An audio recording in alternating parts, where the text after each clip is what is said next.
ভোলে বাবা পারকারেগার আজকের রিভিউ।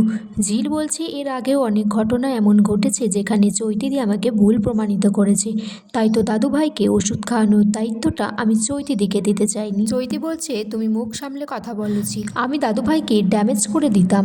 ঝিল বলছে তুমি চিৎকার করলেও নিজের ভুলটা কখনো মিথ্যে হয়ে যাবে না, আর তুমি খুব ভালো করেই জানো যে আমি সত্যি কথাই বলছি। সাক্ষর কাকা তখন বলছে যে চৈতিকে তুমি অপমান করছো ঝিল, ও তো আমাদের বাড়ির অতিথি।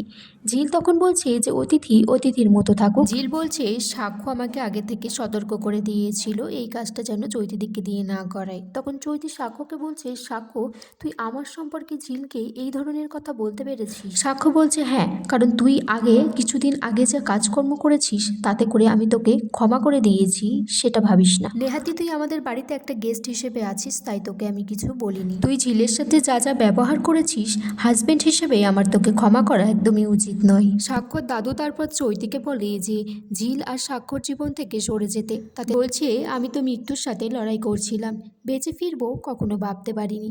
এই মেয়েটি ঝিল, ওকে তো বাড়ির বউ হিসেবে মেনে নিইনি, কিন্তু ওই আমার বাঁচার পথ দেখিয়েছে।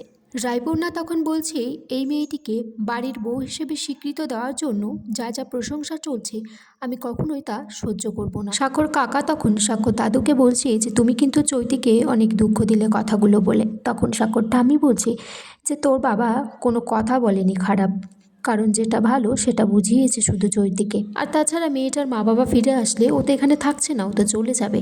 তখন চৈতি বলছে যে ঠাম্মি আমি থাকবো না এখানে, আমি কালই চলে যাব এখান থেকে। সাক্ষ্য তখন বলছে যে চৈতি আমার আর ঝিলের বিয়ের পর আমাদের ব্যক্তিগত জীবনে কোনো ভালো কিছু ঘটেনি, শুধুমাত্র তোর জন্য। তুই যবে থেকে এখানে এসেছিস, তাই প্লিজ অনুরোধ করছি এখান থেকে গিয়ে নিজের বাড়িতে থাক। আর তুই তো এর আগেও একা একা থেকেছিস এদিক ওদিক। ঝিলও তখন চৈতিকে বলছে যে তুমি কখনো চেষ্টা করেও আমাদের মাঝখানে কোনো রকম ভাঙন ধরাতে পারবে না, কারণ আমাদের সম্পর্কটা অনেক বাঁধন আছে। তখন রায়পূর্ণা বলছে যে তোমার কেন এরকম মনে হচ্ছে? বলছে যে সাক্ষ্য তোমার পাশে আছে বলে। ঝিল চৈতিকে বলছে যে সাক্ষ্য তো তোমার ছোটবেলার বন্ধু, তুমি বন্ধু হিসেবেই থাকো না, তাহলে তো তুমিও ভালো থাকবে, ও ভালো থাকবে, আর আমারও কোনো অপরাধ বোধ হবে না। ঝিল বলছে যে আমার শ্বশুরবাড়ির লোকজনকে কেউ যদি কোনো খারাপ কথা বলে আমি যেমন সহ্য করতে পারবো না, সাক্ষ্য তাহলে কেন সহ্য করবে? চৈতিদি তুমি বরঞ্চ বাড়িতে যাও আর নিজেকে একটু পরিবর্তন করো। সাক্ষ্য ঠাম্মি বলছি যে ঠিক আছে, ওনাকে দেখার জন্য তো একজন দরকার। তখন শতরূপাকে বলে, শতরূপা বলে যে মা আমার তো হবে না, আমার তো বুটিকের কাজ আছে। ঝিল তখন বলছে তোমরা চিন্তা করো না, আমি দাদুভাইকে একদম সুস্থ করে তুলবো দেখাশোনা করে। তখন দাদুভাইকে বলে যে চলো উপরে যাবে, আমি কিন্তু খুব স্ট্রিক্ট, তোমার জন্য স্যুপ বানাতে হবে। আর সাক্ষ্যকেও বলে যে দাদুভাইকে উপরে নিয়ে যাও।